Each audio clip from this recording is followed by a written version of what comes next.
की स्थापना अटल बिहारी वाजपेयी और लाल कृष्ण आडवाणी ने 6 अप्रैल 1980 को की थी। भारतीय जनता पार्टी अर्थात बीजेपी भारत में एक राजनीतिक दल है और भारतीय राष्ट्रीय कांग्रेस के साथ दो प्रमुख भारतीय राजनीतिक दलों में से एक है। 2014 के बाद से यह 14वें एवं वर्तमान भारतीय प्रधानमंत्री नरेंद्र मोदी के तहत भारत में सत्तारूढ़ राजनीतिक दल है। भाजपा दक्षिणपंथी राजनीति से जुड़ी हुई है और इसकी नीतियों ने ऐतिहासिक रूप से एक पारंपरिक हिंदू राष्ट्रवादी विचारधारा को प्रतिबिंबित किया है। इसके राष्ट्रीय स्वयंसेवक संघ अर्थात आरएसएस के साथ घनिष्ठ वैचारिक और संगठनात्मक संबंध है। 18 दिसंबर 2023 तक देश भर में भाजपा के 1435 विधायक हैं। यह भारतीय संसद के साथ साथ विभिन्न राज्य विधानसभाओं में प्रतिनिधित्व के मामले में देश की सबसे बड़ी राजनीतिक पार्टी है। भाजपा के अक्टूबर 2022 तक दावे के अनुसार 17 करोड़ से अधिक सदस्यों के साथ यह विश्व का सबसे बड़ा राजनीतिक दल है। भारतीय जनता पार्टी का मूल श्यामा प्रसाद मुखर्जी द्वारा 1951 में निर्मित भारतीय जनसंघ है। 1977 में आपातकाल की समाप्ति के बाद जनता पार्टी के निर्माण के जनसंघ अन्य दलों के साथ विलय हो गया। इससे 1977 में पदस्थ कांग्रेस पार्टी को 1977 के आम चुनाव में हराना संभव हुआ। 3 वर्षों तक सरकार चलाने के बाद 1980 में जनता पार्टी विघटित हो गई और पूर्व जनसंघ के पद चिन्हों को पुनर्संयोजित करते हुए भारतीय जनता पार्टी का निर्माण किया गया। यद्यपि शुरुआत में पार्टी असफल रही और 1984 के आम चुनाव में केवल 2 लोकसभा सीटें जीतने में सफल रही। इसका बड़ा कारण 1984 में इंदिरा गांधी की हत्या के कारण उनके बेटे राजीव गांधी को मिली सहानुभूति की लहर थी। इसके बाद राम जन्मभूमि आंदोलन ने पार्टी को ताकत दी। कुछ राज्यों में चुनाव जीतते हुए और राष्ट्रीय चुनाव में अच्छा प्रदर्शन करते हुए 1996 में पार्टी भारतीय संसद में सबसे बड़े दल के रूप में उभरी। इसे सरकार बनाने के लिए आमंत्रित किया गया, जो 13 दिन चली।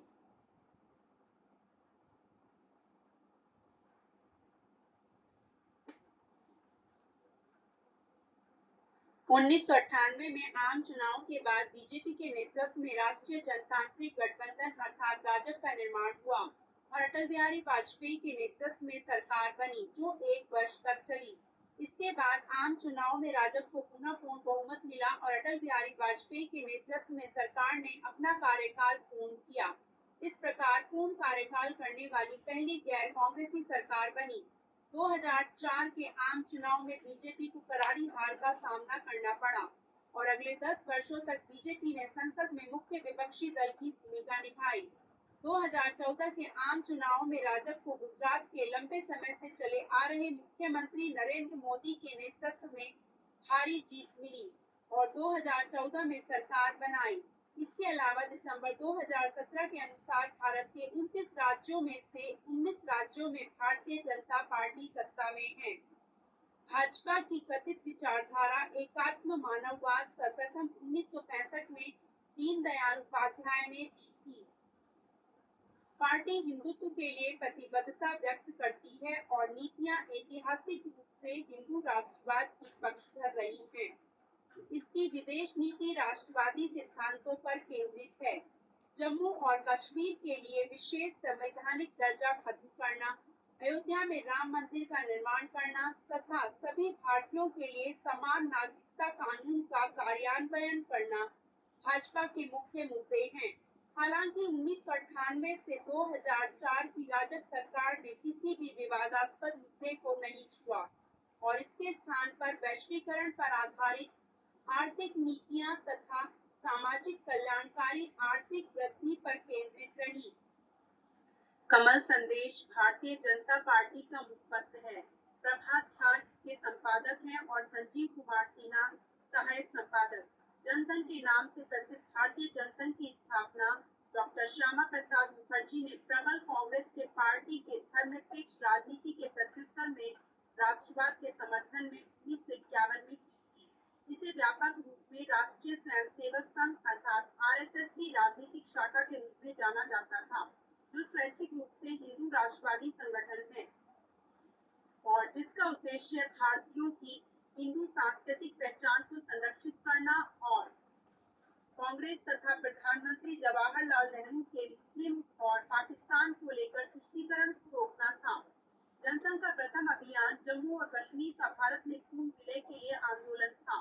मुखर्जी को कश्मीर में प्रतिवाद का नेतृत्व नहीं करने के आदेश मिले थे। आदेशों का उल्लंघन करने के आरोप में उन्हें गिरफ्तार कर लिया गया, जिनका कुछ माह बाद दिल का दौरा पड़ने से जेल में ही निधन हो गया। संगठन का नेतृत्व दीनदयाल उपाध्याय को मिला और अंततः अगली पीढ़ी के नेताओं जैसे अटल बिहारी वाजपेयी और लाल कृष्ण आडवाणी को मिला। हालांकि उपाध्याय सहित बड़े पैमाने पर पार्टी कार्यकर्ता आरएसएस के समर्थक थे। कश्मीर आंदोलन के विरोध के बावजूद 1952 में पहले लोकसभा चुनाव में जनसंघ को लोकसभा में 3 सीटें प्राप्त हुई। वो 1967 तक संसद में अल्पमत में रहे। इस समय तक पार्टी कार्यसूची के मुख्य विषय सभी भारतीयों के लिए समान नागरिकता कानून, गो हत्या पर प्रतिबंध लगाना और जम्मू एवं कश्मीर के लिए दिया विशेष दर्जा खत्म करना थे। 1967 में देश भर के विधानसभा चुनाव में पार्टी स्वतंत्र पार्टी और समाजवादियों सहित अन्य पार्टियों के साथ मध्य प्रदेश, बिहार, उत्तर प्रदेश सहित विभिन्न हिंदी भाषी राज्यों में गठबंधन सरकार बनाने में सफल रही। इसके बाद जनसंघ ने पहली बार राजनीतिक कार्यालय बनाया। यद्यपि यह गठबंधन में था, राजनीतिक गठबंधन के गुणधर्मों के कारण संघ के अधिक कट्टरपंथी कार्यसूची को ठंडे बस्ते में डालना पड़ा। 1975 में प्रधानमंत्री इंदिरा गांधी ने देश में आपातकाल लागू कर दिया। जनसंघ ने इसके विरुद्ध व्यापक विरोध आरंभ कर दिया, जिससे देश भर में इसके हजारों कार्यकर्ताओं को जेल में डाल दिया गया।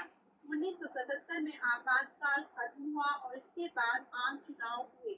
इस चुनाव में जनसंघ का भारतीय लोकदल, कांग्रेस और समाजवादी पार्टी के साथ विलय करके जनता पार्टी का निर्माण किया गया और इसका प्रमुख उद्देश्य चुनाव में इंदिरा गांधी को हराना था। 1977 के आम चुनाव में जनता पार्टी को विशाल सफलता मिली और मोरारजी देसाई के नेतृत्व में सरकार बनी। उपाध्याय के 1979 में निधन के बाद जनसंघ के अध्यक्ष अटल बिहारी वाजपेयी बने थे, अतः उन्हें इस सरकार में विदेश मंत्रालय कार्यभार मिला। हालांकि विभिन्न दलों में शक्ति साझा करने को लेकर विवाद बढ़ने लगे और 2.5 वर्ष बाद देसाई को अपने पद से त्यागपत्र देना पड़ा। गठबंधन के एक कार्यकाल के बाद 1980 में आम चुनाव करवाए गए। भारतीय जनता पार्टी 1980 में जनता पार्टी के विघटन के बाद नवनिर्मित पार्टियों में से एक थी। यद्यपि तकनीकी रूप से यह जनसंघ का ही दूसरा रूप था, इसके अधिकतर कार्यकर्ता इसके पूर्ववर्ती थे और वाजपेयी को इसका प्रथम अध्यक्ष बनाया गया। इतिहासकार रामचंद्र गुहा लिखते हैं कि जनता सरकार के भीतर द्वितीय युद्धों के बावजूद इसके कार्यकाल में आरएसएस के प्रभाव को बढ़ते हुए देखा गया, जिसे 1980 के पूर्वार्ध की सांप्रदायिक हिंसा की एक लहर द्वारा चिह्नित किया जाता है। इस समर्थन के बावजूद बीजेपी ने शुरुआत में अपने पूर्ववर्ती हिंदू राष्ट्रवाद का रुख किया, इसका व्यापक प्रसार किया। उनकी यह रणनीति असफल रही और 1984 के लोकसभा चुनाव में बीजेपी को केवल 2 लोकसभा सीटों से संतोष करना पड़ा। चुनाव से कुछ समय पहले ही इंदिरा गांधी की हत्या होने के बाद भी काफी सुधार नहीं देखा गया और कांग्रेस रिकॉर्ड सीटों के साथ जीत गई। वाजपेयी के नेतृत्व वाली उदारवादी रणनीति अभियान के असफल होने के बाद पार्टी ने हिंदुत्व और हिंदू कट्टरवाद का पूर्ण कट्टरता के साथ पालन करने का निर्णय किया। 1984 में आडवाणी को पार्टी अध्यक्ष नियुक्त किया गया और उनके नेतृत्व में बीजेपी राम जन्मभूमि आंदोलन की राजनीतिक आवाज बनी। 1980 के दशक के पूर्वार्ध में विश्व हिंदू परिषद अर्थात विहिप ने अयोध्या में बाबरी ढांचे के स्थान पर राम मंदिर निर्माण के उद्देश्य से एक अभियान की शुरुआत की थी। यहाँ मस्जिद का निर्माण मुगल बादशाह बाबर ने करवाया था और इस पर विवाद है कि पहले यहाँ मंदिर था। आंदोलन का आधार यह था कि यह क्षेत्र राम जन्मभूमि है और यहाँ पर मस्जिद निर्माण के उद्देश्य से बाबर ने मंदिर को ध्वस्त करवाया। बीजेपी ने इस अभियान का समर्थन आरंभ कर दिया और इसे अपने चुनावी अभियान का हिस्सा बनाया।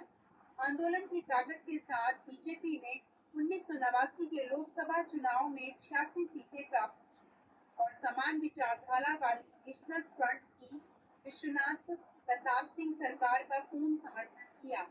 सितंबर 1990 में आडवाणी ने राम मंदिर आंदोलन के समर्थन में अयोध्या के लिए रथ यात्रा आरंभ की। यात्रा के कारण होने वाले दंगों के कारण बिहार सरकार ने आडवाणी को गिरफ्तार कर लिया, लेकिन कार सेवक और संघ परिवार कार्यकर्ता फिर भी अयोध्या पहुंच गए और बाबरी ढांचे के विध्वंस के लिए हमला कर दिया।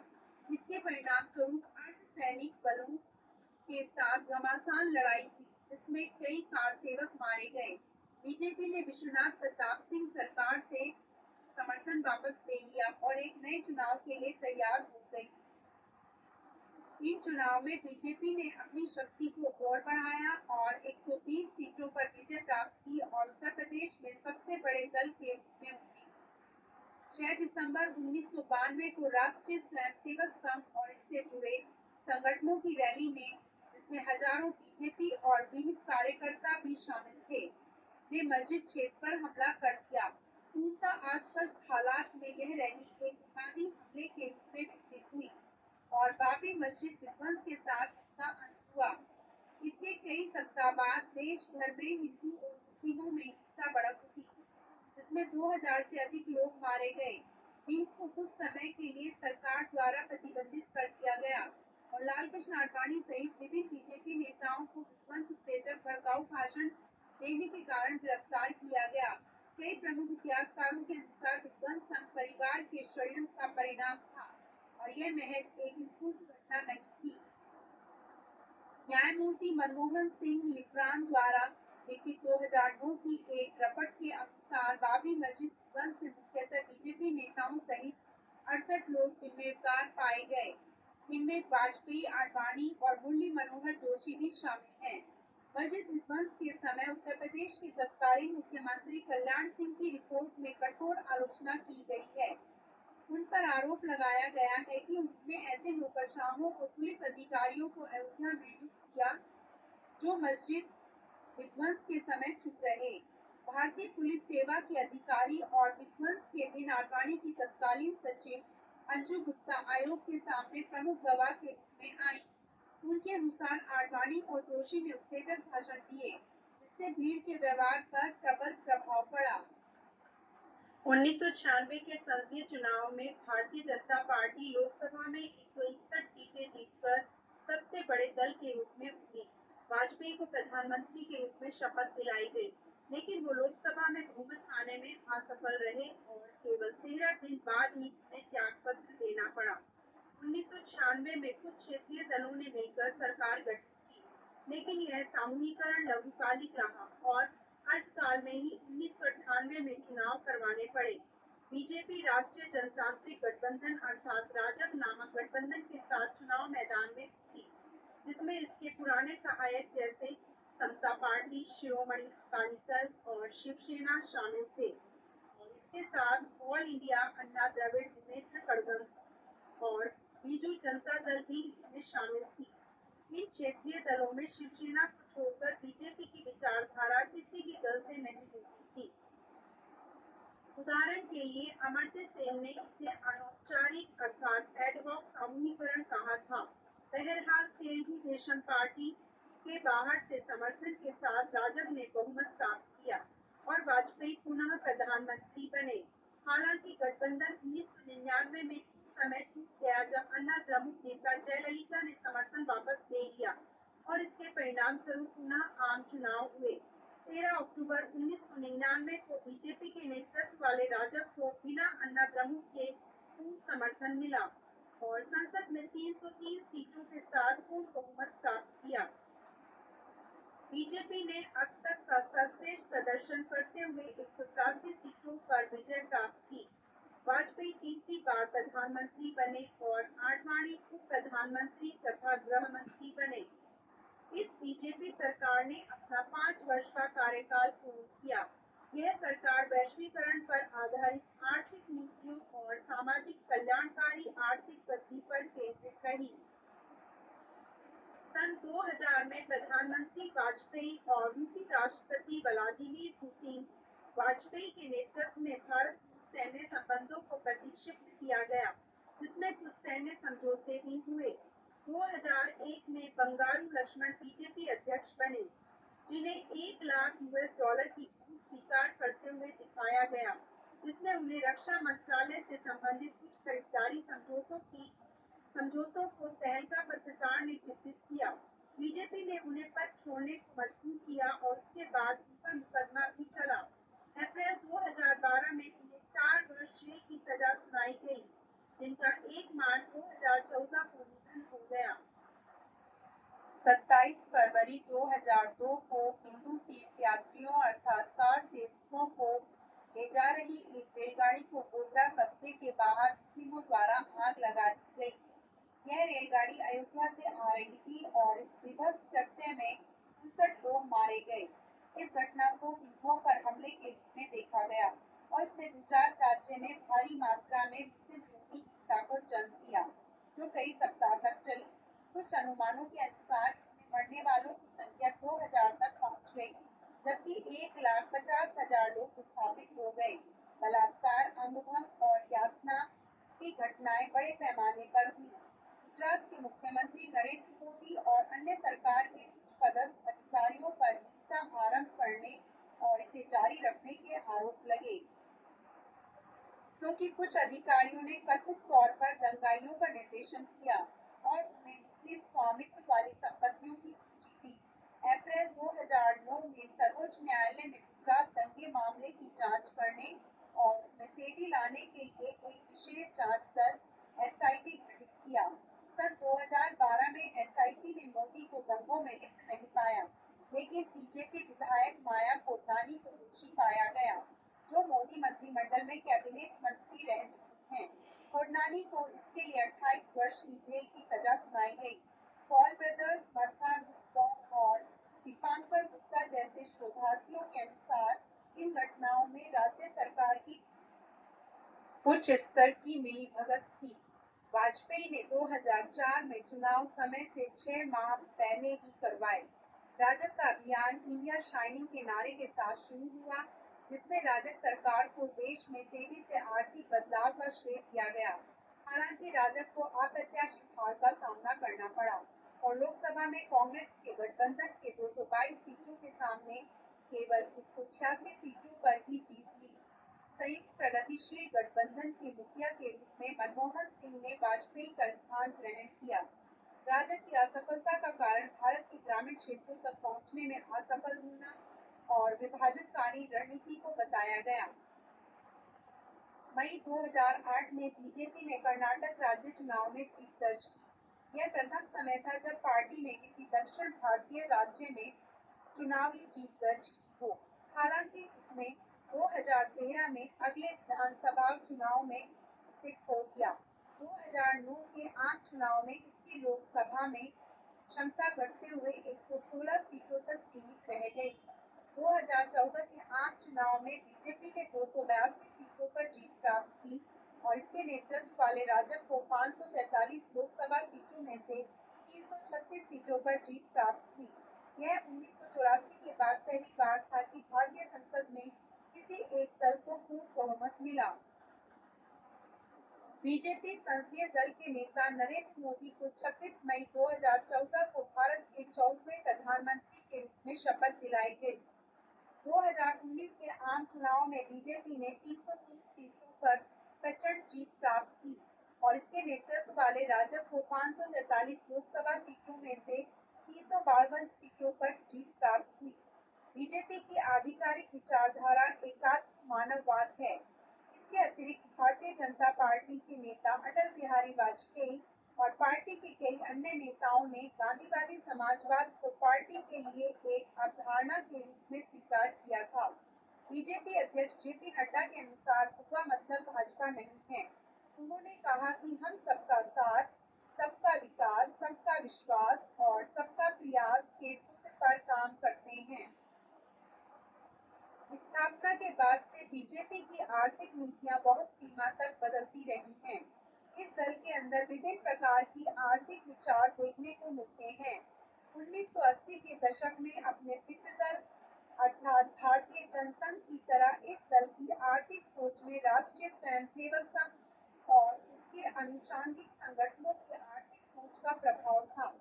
बीजेपी स्वदेशी तथा देशी उद्योगों को बचाने वाली व्यापार नीति की समर्थक थी, किंतु बीजेपी ने आंतरिक उदारीकरण का समर्थन किया और राज्य द्वारा समर्थित औद्योगिकरण का विरोध किया, जिसका कांग्रेस समर्थन करती थी। सुरक्षा एवं आतंकवाद के विरोध में संबंधित बीजेपी की नीतियां कांग्रेस की नीतियों से अधिक आक्रामक और राष्ट्रवादी हैं। भाजपा संगठन ठीक रूप से श्रेणीबद्ध है, जिसमें अध्यक्ष पार्टी सर्वाधिकार रखता है। वर्ष 2012 तक भाजपा संविधान में यह अनिवार्य किया गया कि कोई भी योग्य सदस्य 3 वर्ष के कार्यकाल के लिए राष्ट्रीय अथवा राज्य स्तरीय अध्यक्ष बन सकता है। वर्ष 2012 में यह संशोधन भी किया गया कि 3 वर्ष के लगातार अधिकतम 2 कार्यकाल पूर्ण किए जा सकते हैं।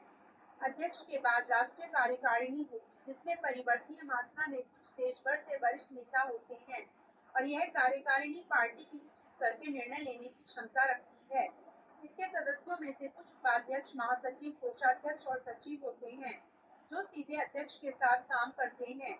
इसी के अनुरूप संगठन अध्यक्ष के नेतृत्व वाली कार्यकारिणी राज्य, क्षेत्रीय, जिला और स्थानीय स्तर पर भी होगी। भाजपा विशाल ढांचे वाला दल है।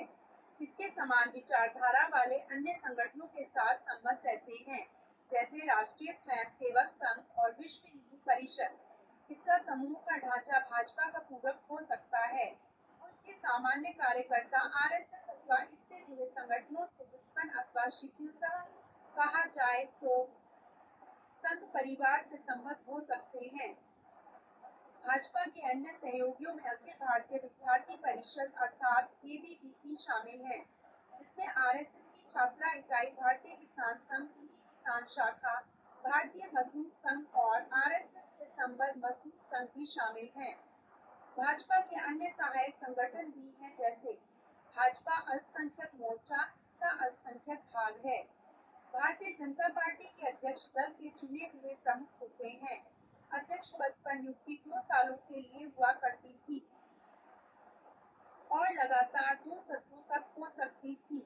इस नियम को बदलकर अब ये 3 साल और लगातार 2 सत्रों तक हो चुकी है।